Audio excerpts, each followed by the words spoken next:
Hey guys, ghost busters frozen number 8 release అయింది. Movie అయితే మాత్రం చాలా బాగుంది. ఓటీటీలో మన తెలుగు డబ్బులు కూడా అవైలబుల్గా ఉంది. అండ్ మూవీ యొక్క ప్లాట్ వచ్చేసరికి ఏంటంటే, న్యూయార్క్ లో 1904 లో ఏంటంటే గరాక్ అనే మాన్స్టర్ ఉంది, ది ఏన్షియంట్ మాన్స్టర్. తన మెయిన్ అంబిషన్ ఏంటంటే ఎర్త్ మీద ఉన్న హ్యూమన్ కైండ్ ని ఎండ్ చేసి ఒక అన్డెడ్ ఆర్మీని రైజ్ చేసి ఎర్త్ మొత్తాన్ని ఏంటంటే ఐస్ ఎడ్జ్కి మారుద్దాం అనుకునేది. కాకపోతే అదేంటంటే అవన్నీ అనేది జరగవు. ఎందుకంటే సౌత్ ఏషియాలోనే మిథికల్ స్పిరిట్ క్యాచర్స్ అయిన ఫైర్ మాస్టర్స్ ఉంటారు. అండ్ వాళ్ళు ఏంటంటే ఆ గరాక్ అని ఏంటంటే ఒక మ్యాజికల్ ప్రిజన్ అయిన గోల్డెన్ ఆర్బుల్ ఏంటంటే తయారు చేసి ఏంటంటే ఆ గోల్డెన్ ఆర్బుల్ ఏంటంటే ఈ మాన్స్టర్ ఏంటంటే దాంట్లో బంధిస్తారు. అండ్ తనని బంధించే ముందు ఏంటంటే తనకున్న హారన్స్ అంటే తనకి మెయిన్ సోర్స్ అంటే తనకు పవర్ ఉండేది ఏంటంటే ఆ హారన్స్ అంటే కొమ్ములు అవి పీకేసి ఏంటంటే ఆ ఆర్బుల్ ఏంటంటే దాన్ని బంధిస్తారు. అండ్ బంధించిన తర్వాత ఏంటంటే అందరితో ఏంటంటే మూవీ ఎండ్ అయింది. అంటే ఆ పాస్ట్ అనేది ఏంటంటే ఎండ్ అయింది. ఇప్పుడు ఏంటంటే ప్రెసెంట్ స్టార్ట్ ఏంటంటే సేమ్ ప్రీవియస్ మూవీలో లాగా ఏంటంటే గోస్ట్ బస్టర్స్ ఫ్యామిలీ ఉండేది. వాళ్ళు ఏంటంటే స్పిరిచువల్ గోస్ట్ ఏంటంటే హంట్ చేసి ఒక ఛాంబర్ లో బంధిస్తారు.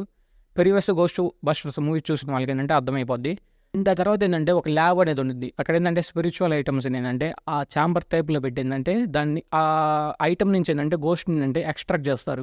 ఎక్స్ట్రా చేసి ఏంటంటే వేరే ఛాంబర్లో పంపించిందంటే అక్కడ ఏంటంటే డిస్పోజ్ చేస్తారు. సేమ్ అదే విధంగా గోల్డెన్ ఆర్బుల్ కూడా ఏంటంటే ఆ ఛాంబర్లో పెట్టి ఎక్స్ట్రాక్ట్ చేద్దాం అంటారు. బట్ అదైతే ఎక్స్ట్రాక్ట్ అవ్వదు.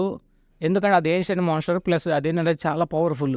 అండ్ ఆ తర్వాత ఏంటంటే ఆ ల్యాబ్లో ఉన్న చాలా గోస్ట్ వస్తుంది ఏంటంటే అది మైండ్ కంట్రోల్ చేసిద్ది. అండ్ వాటితో ఏంటంటే కమ్యూనికేట్ కూడా అయింది. అండ్ ఈ ప్రాబ్లం ఏంటంటే సాల్వ్ చేస్తాను ఏంటంటే మన గోస్ట్ బస్టర్స్ ఫ్యామిలీ వస్తారు.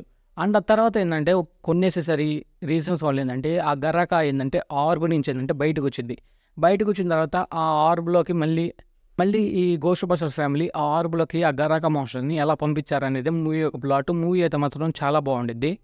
అండ్ మూవీ అయితే మాత్రం వర్త్ వాచింగ్ ఓటీటీలో కాబట్టి కన్ఫర్మ్గా ట్రై చేయండి. And anyway thanks for watching.